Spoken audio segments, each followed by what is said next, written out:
On this episode of Donate Lifeboat, we rebuild a Whisker pole, we do a little demolition, and my new mainsail shows up. Hope you like the show.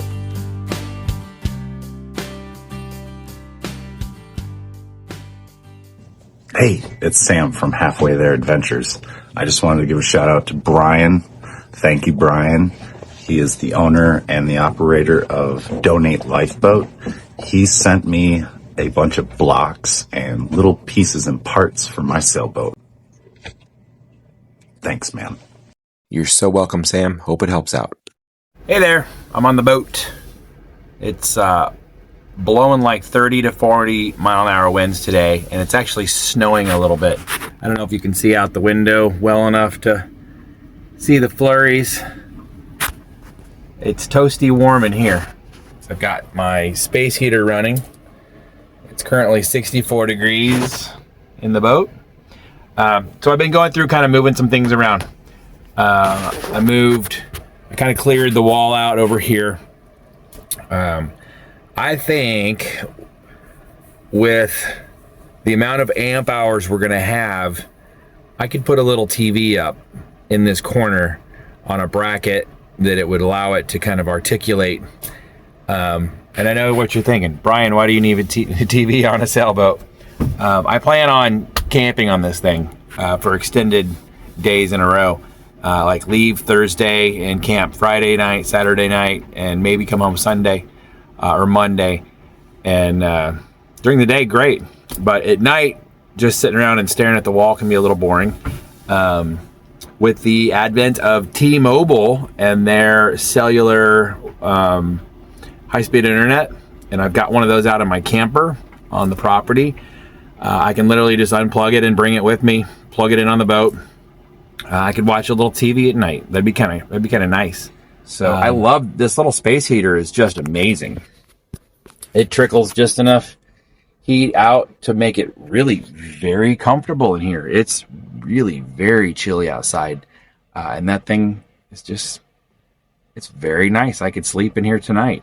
And the low is going to get down to, I think it's going to get down to like 13 tonight. That might be a stretch for this space heater. There's not a lot of insulation in the boat, really any. There's a little bit in the ceiling because we have the headliner and some foam above that. But anyway, yeah. So I'm just kind of thinking about what I can do to make the boat more awesome. Hey, check out the new rain jacket.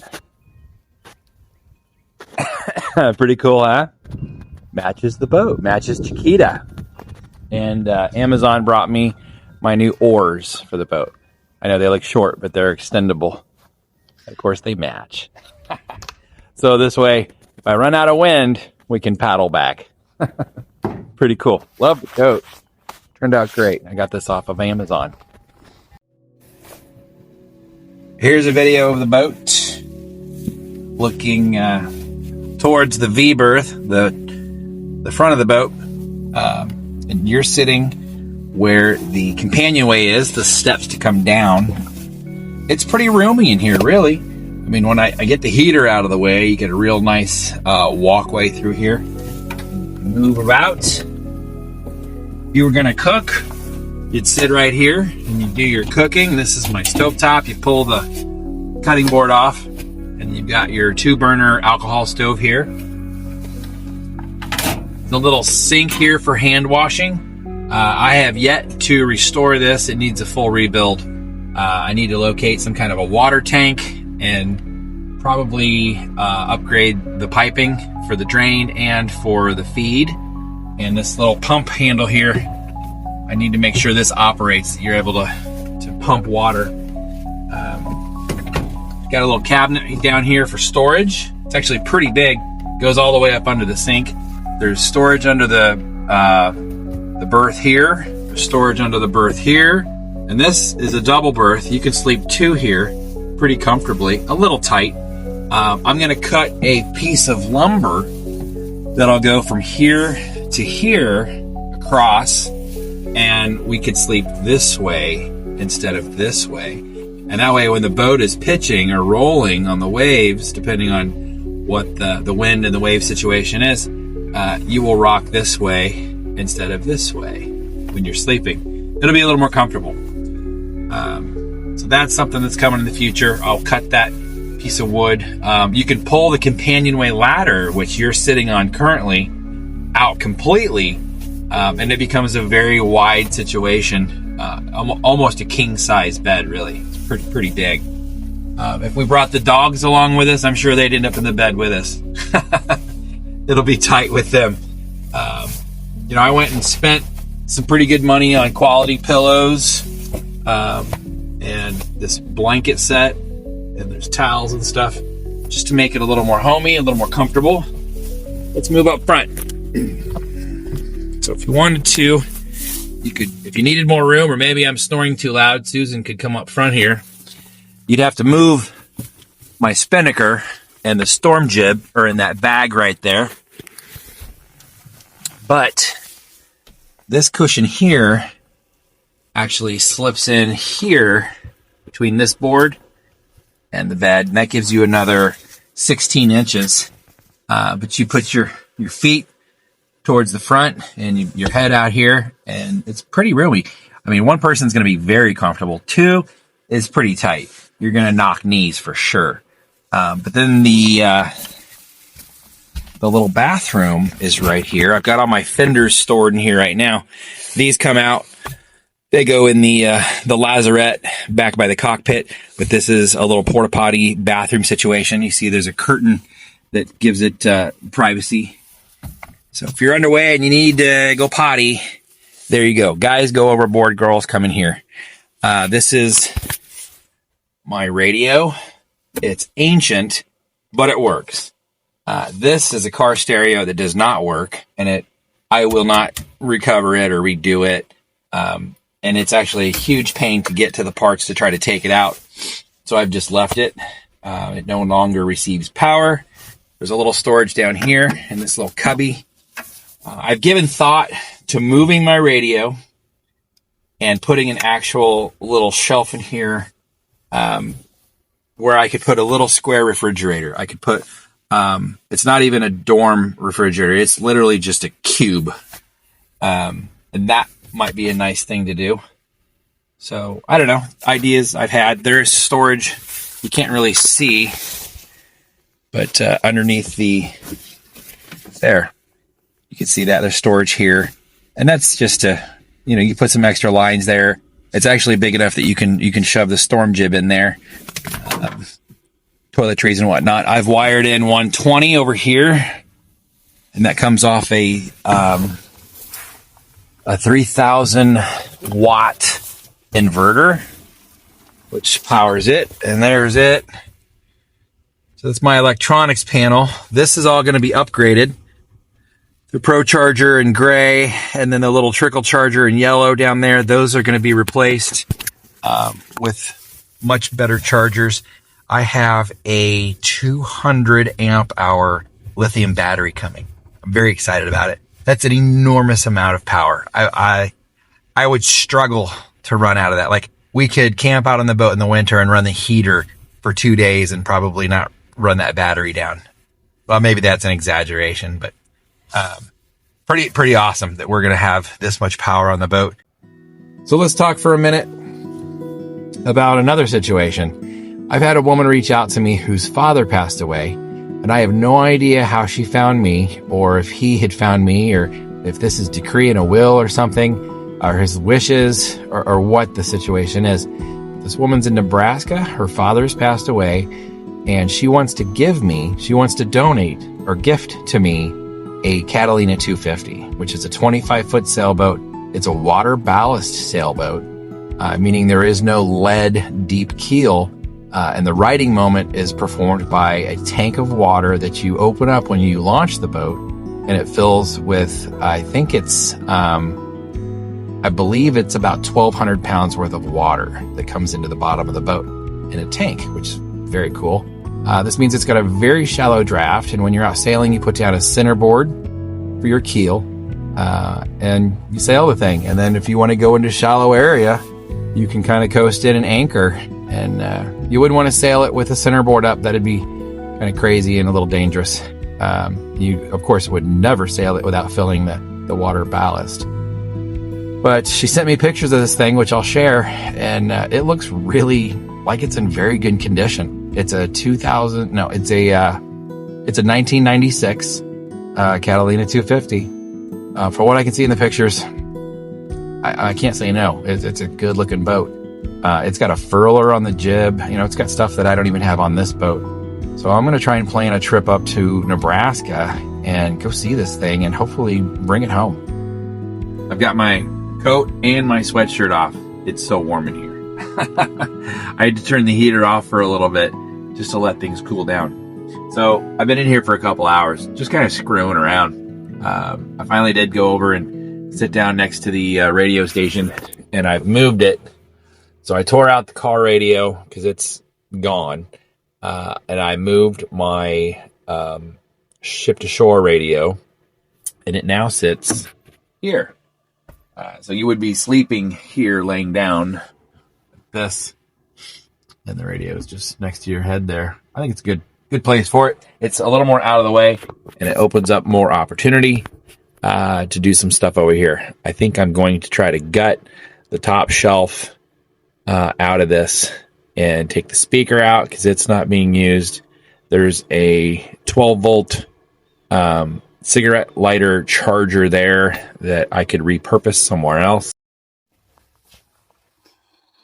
How's it going? I bet you wonder what you're looking at. Some of you might be able to tell. Have you guessed yet? This is a 4-spar Whisker pole section. It's one of 3 sections, and here's the stopper, and here's another stopper. I bought a Whisker pole off of eBay, and it showed up completely inoperable. It was seized. And I used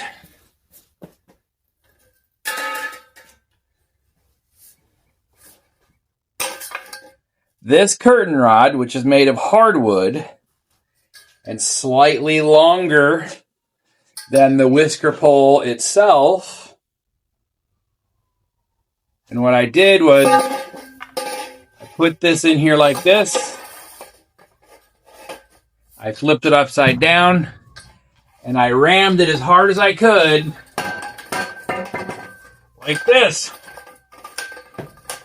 About 60 or 70 times.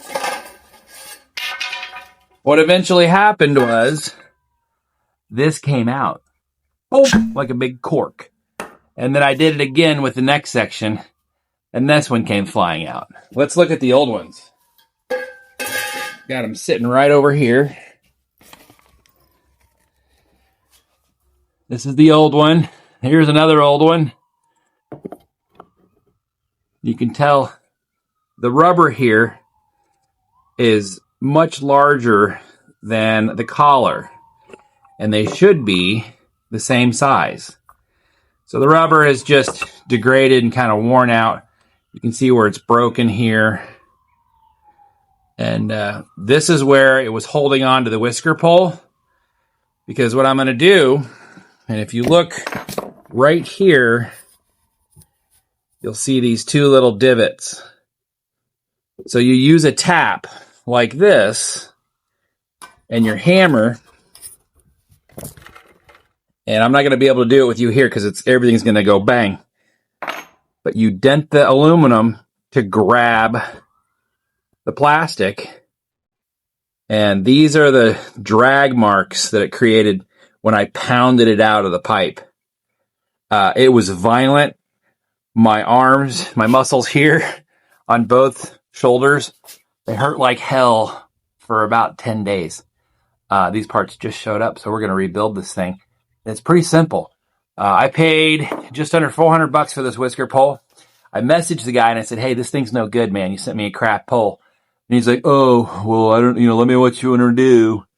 And I said, "Well, I could send you the ends back. There's 2 of these. These are really the highest value of the Whisker pole. This is just an aluminum pole, 3 sections. I mean, certainly it's worth something. But these on eBay sell for quite a bit of money. And so I said, I could take these off and send them back to you. and you could refund my money. And then you could sell those and make a little money. And then my other option was, hey, you know what? I'll keep the thing. Why don't you give me a 50% refund and I'll rebuild it myself? So that's what he did. So I am about $150 into this Whisker pole, I think. And if I get this thing rebuilt and working, that's spectacular. Because if I go on Forspar and I try to buy a 3-section Whisker pole, they're about $1,000. So we are in the green for sure. It's just a little work and a little engineering knowledge. So here we go. I'm gonna tap this thing in so it sticks. So there we are. I've used my tap and my hammer, and I've gone around the Whisker pole, and I've set new dimples, setting this collar into place, and now it's affixed. It will not spin. It will not move. But the inner or outer rubber part does. So on to the next step now.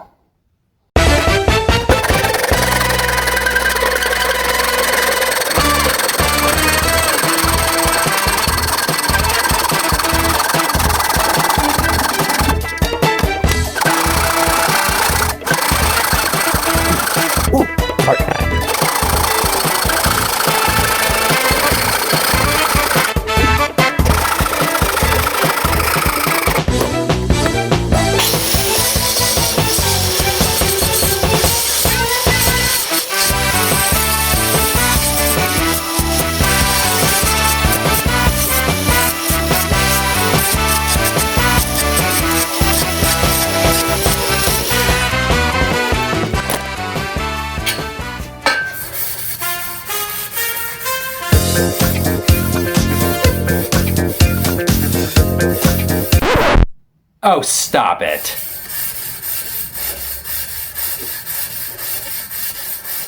I can hear all the jokes now.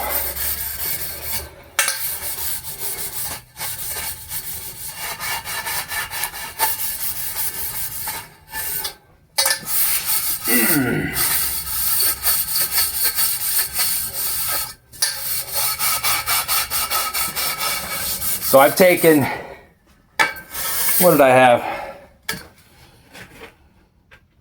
80 grit to this inner pipe to make sure it's really smooth. And then my Scotch-Brite green pad. And she's really smooth. I've taken all the majority of the aluminum oxide off the exterior.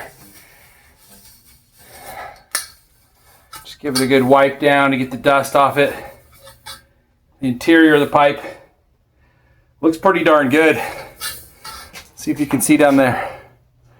What do you think? Pretty clean. I'll run one more. I'll run this rag down it before I assemble it. Let's do that now, I guess.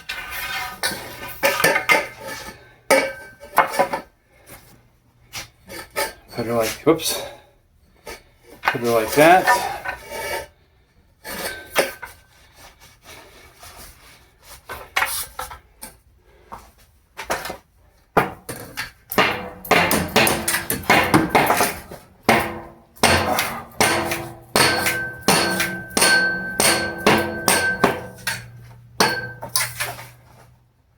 And that's that. I need something to drive it the rest of the way out. I don't want to deform that end.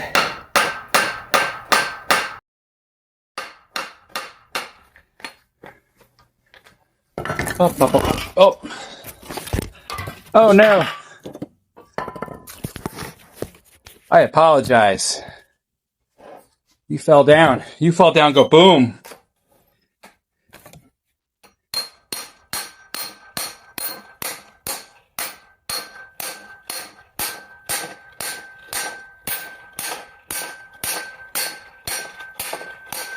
Wow.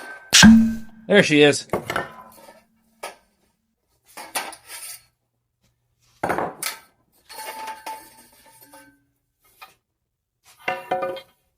Let's take a look at it now.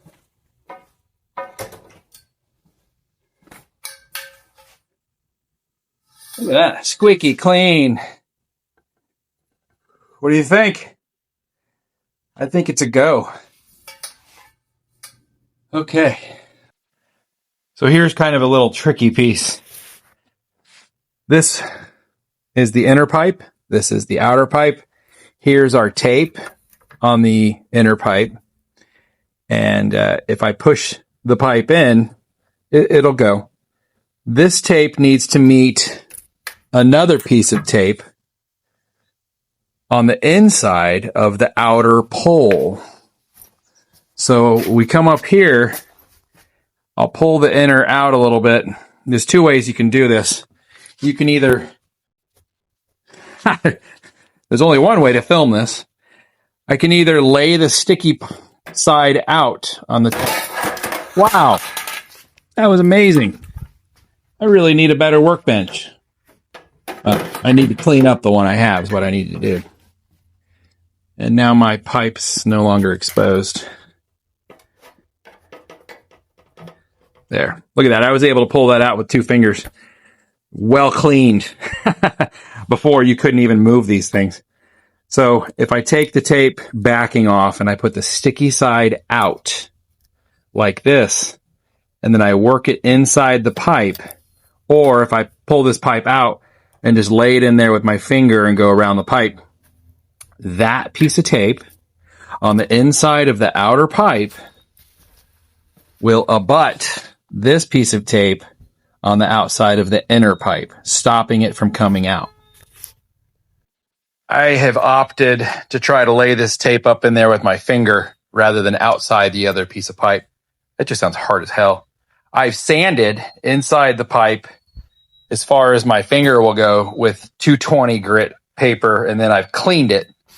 And now I'm going to strip off my my backing here, and I'm going to just lay it up, get it straight, and then, in theory, do that number, and it's going to be in place. Let's give it a shot. Got her in there. It's not exactly straight, but that's fine. One of the ones I took out wasn't even exactly straight. What I ended up having to do was peel a little bit of the nonstick backing off of it, and I used these non-textured, I don't know what you call that, a crimp or just a kind of a needle nose-ish plier. I laid the tip in and got about this much of it to stick with the non-stick backing kind of hanging here. Grab the backing, put a finger down, pulled the backing off, and then rotated my finger. And she is in there. Good enough. Okay, we got it. Pipe came through nice and smooth. See, I don't think I have this thing locked down enough weight on it. Let me put a foot up here. So now I should be... Yeah, that's not going to work. Oh, excuse me. I should be able to extend the pipe. I'm going to have to put you down. I do apologize about all the rough filming today. I really am not using the right camera. I should have the tripod and the Olympus. So yeah, I was able to extend the pole the whole way really easily, very smooth. And then it starts to catch right here, and that's those 2 pieces of tape starting to touch. If I rotate the pole, that bung, the rubber bung, tightens up, and the pole's locked. So right now, I have a functional 2-section whisker pole. I'm debating whether or not I'm going to put the 3rd section on. I don't need 3 sections for my boat. But my concern is that these ends might not work with, this looks like it's, yeah, this is the smaller end. Where's my bigger end? I apologize about the condition of my workbench. I know it's atrocious. And so here we are we're at the end of the middle section. Little section is extended out down there with the clue on it. This will need to be tapped into place. So we'll take our center punch and our hammer, and we will punch in here, and we'll rotate, and we'll do 4 of them, and it's going to pinch that PVC collar. I can't pull this out without 2 hands. and then the large outer section, and then there will be a piece of tape that will go here. Keeper tape. The large outer section will go on and over, slide all the way, and there will be an inner piece of tape inside the pipe. You see that black line? That's where the inner tape was, the old stuff. Oh, I need to clean up this edge. That's ugly now that I can see it really up close. So we're going to clean this pipe up and start that assembly process. Look, I polished my pole. Look, I waxed my whisker tube. I cleaned my pipe. I polished my rod. I can't come up with any more. So I thought this was interesting. I didn't understand how these worked. I thought this would expand, or maybe through rotation it would get tight and stop spinning. What it is it comes out of round. And if you look at it from down here, you can see this is sticking up just a little bit more, right? And when we rotate it, see how it comes flush? It becomes round. So there's a section. This must be milled into kind of an oval, or maybe the hole is drilled off center or something. But yeah, you can see gap, match, gap, match. So that's how the pole tightens.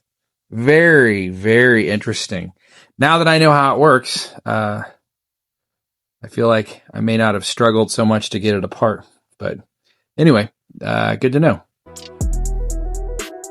Say hello to my little friend.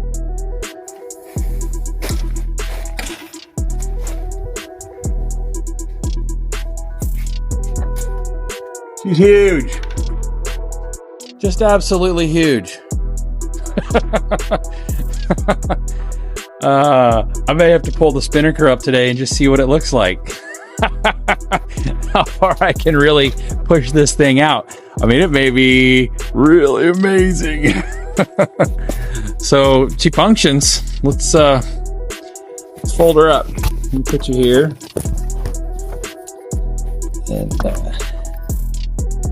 there we go. All right. Find the twist lock section where it starts to slide easily. You can feel the air pressure. It's almost like a pneumatic thing. Give it a little twist, that's locked. And then same with this. I don't love this one. It doesn't go as easily. And I may have to do a little dry lube on it. There we go. It's just kind of a rough spot. Maybe a little more sanding. And I'm just going to kind of keep her there. That's more than enough. And I mean, we could go further, but it gets a little tight there. And then it gets hard to bring it out. I have to pull a little bit. Good Lord. I feel like she's stuck now. Let me put my hook on here. There we go. Now I can grab it and put a little extra pull in it. I think, part of it might be, but I think what I might do, drill a little hole down here to let air in and out, because it's so tight, you're compressing or trying to pull it apart and it's creating suction. I think that's going to be a good idea. Let's drill a little hole in there and see what happens.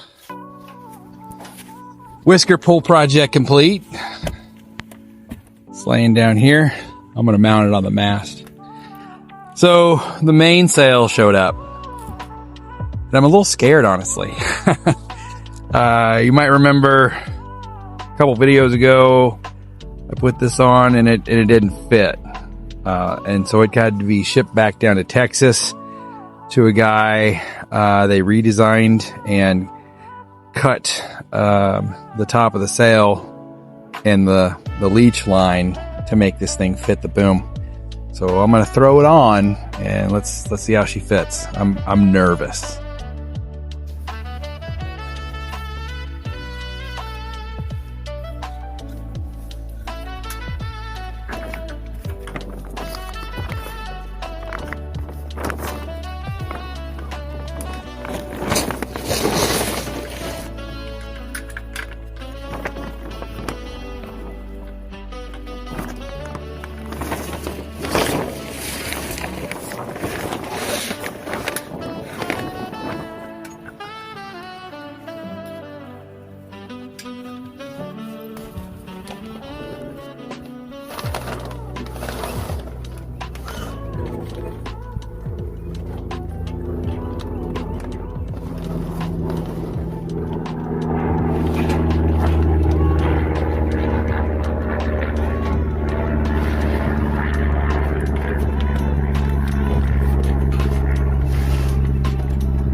Looky there.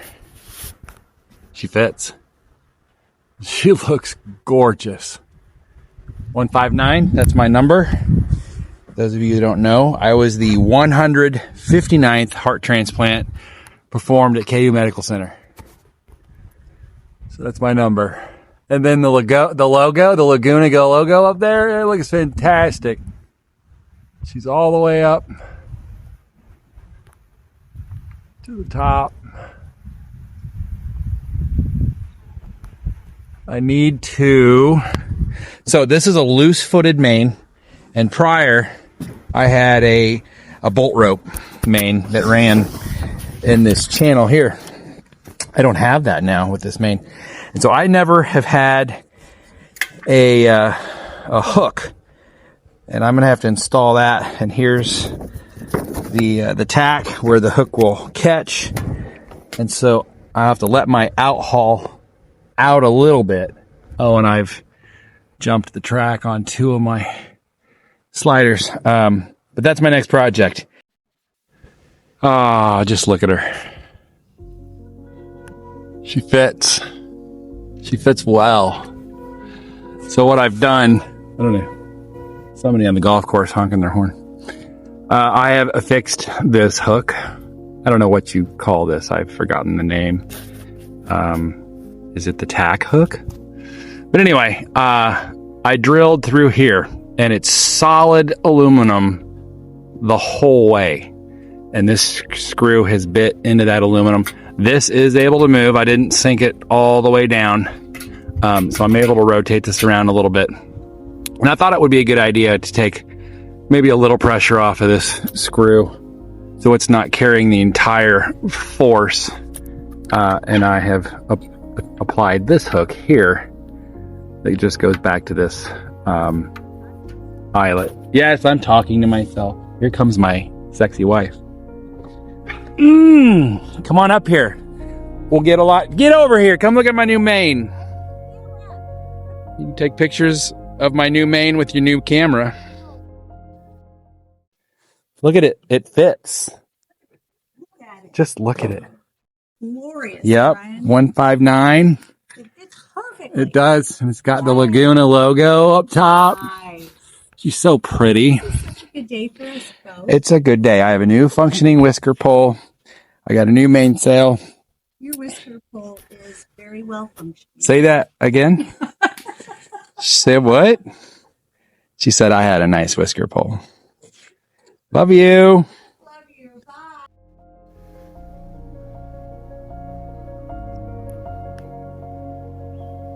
She looks great.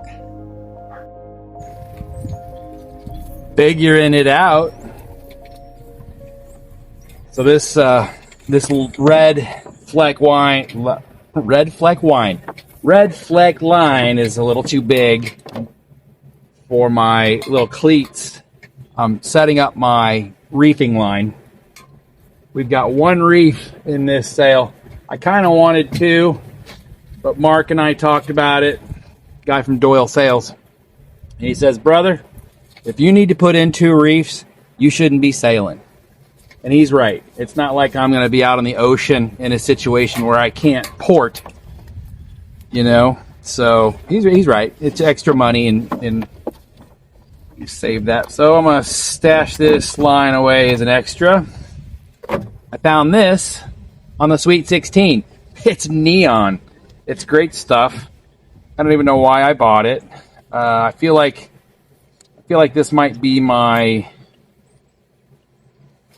keel lift up and down line on the Sweet 16. This will be perfect. So now I just got to get up through the hole here. All right, check it out. We are up close and personal with reefing tie number 1, reefing tie number 2, and then back part of our reefing tie. Sorry, I gotta watch my step when I'm doing here.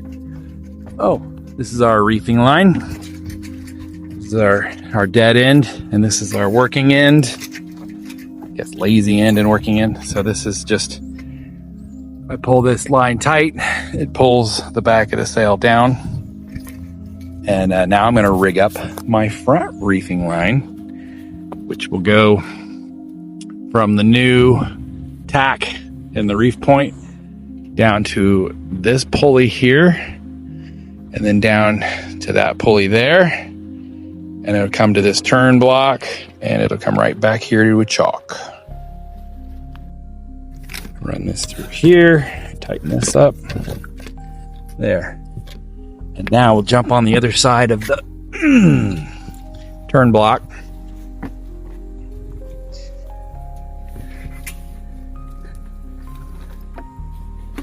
And we're going to feed it right here.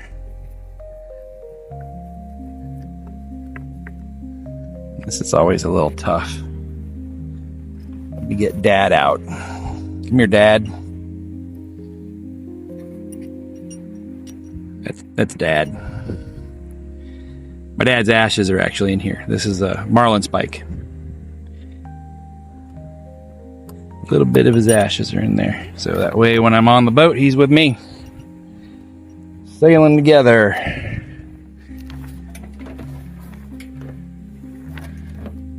And there we go, look at that. That's my reef point. Now if I give this rope, this line, excuse me, a little tug, you go watch it. See how it's trying to pull down that point on the sail. So that's that. I can shorten this line up. It doesn't need to be any longer than to about here where you can grab it so it's out of the way. And we have successfully rigged our reefing system. That's it. The sail is set. I can't get over how good she looks. Just phenomenal. Phenomenal work. So Doyle Sails did this. And we know they originally screwed up my cut. They cut it for a tall rig by accident, even though they knew I was a standard rig. But I have to say, the thing looks absolutely perfect. They did a fantastic job. So they cut the luff from about the top batten to the headboard, and they put a new headboard on it, creating a new tip, new top, new head, whatever you want to call it. And she looks perfect. She looks just absolutely phenomenal. Hey, you want to see something incredibly sexy?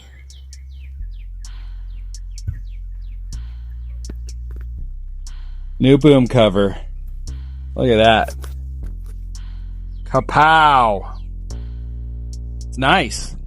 It's double insulated up here It's got Velcro and a zipper. And then it's got clips that are on webbing down here. Pretty nice. Pretty darn nice. I wish that the webbing was long enough you could take it up over the sail. But that's all right. Good tight fit. She's got lines in the back here. You see those? So I've looped it around my reefing point and my haul out line and brought it back through this top grommet and just pulled it down tight.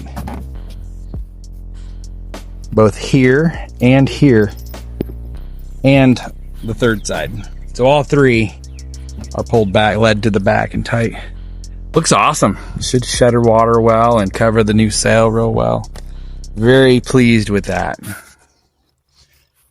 It's been an epic day, honestly. After having so many failures in shipping and miscut sails and lost things in shipping, the mainsail is here. It's on. It fits. It's amazing. The new bag is on. The new variant wenches are on. I feel like I can breathe. The whisker pole is fixed. It's mounted on the mast right now. I just have to rig the guys for it. And I'm going to need to rig a attachment point about level with the boom up on the mast. So it's a fantastic day. I'm so happy. Say hi, Susan. Bend down and show the people your pretty face. Oh, you got your beers. I am in the boat when we're doing a little demolition. You might remember this was a kind of cubby area. The CB was about here, or the VHF radio, excuse me. And the car stereo was a little higher above it. And I took out the car stereo. I moved the ship to shore radio right here. And I've taken the cabinet down. And now I'm putting part of it back up. Like this. This is going to be nearly impossible to do with one hand. So bear with me. There we go. There. So that's back where it was.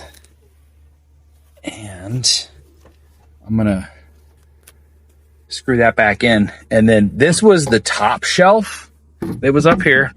We're dropping the top shelf down where the bottom shelf was because it fits perfect. That's going to be our little coffee center. We're going to put a little coffee pot here, put your cream and sugar over here, whatever.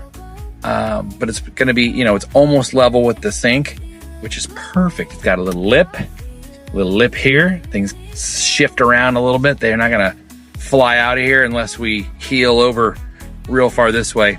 And, I'll give that some thought. Maybe we can at least get the coffee pot to sit strapped in or something. We'll figure that out when we get to there.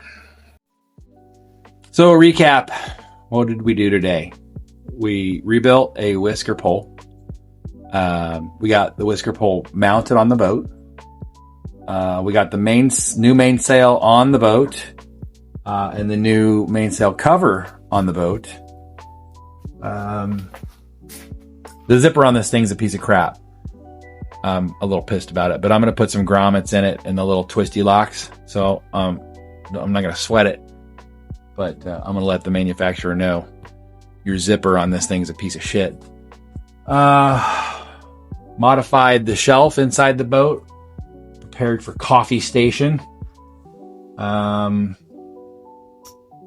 Set up the reefing system on the main. God, I feel like I did a lot more than that for the amount of hours I've been out here. But anyway, boat looks awesome. I'm absolutely thrilled. It's been the best day ever. So we're close. Waiting for this guy's replacement. That's the AGM battery. Waiting for that replacement to come. We're going to do a little bit of wire work on it. get her cleaned up a little bit. We're going to have a lot of power on this boat.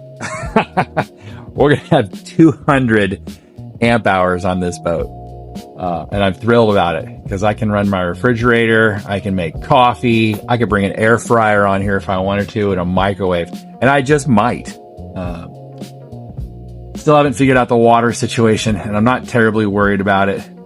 We'll bring bottled water. I mean, who cares? I'll bring a couple gallons of bottled water with me until we get that situation figured out. But it bugs me not having everything that should function on the boat function.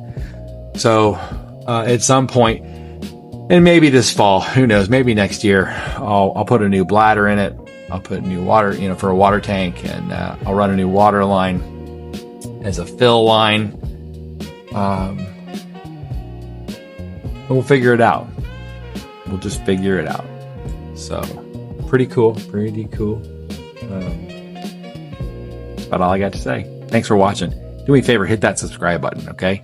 And the like button. And if you leave comments, it really helps. Believe me or not, all the little interactions that you can do really help push the channel. It helps the algorithm work.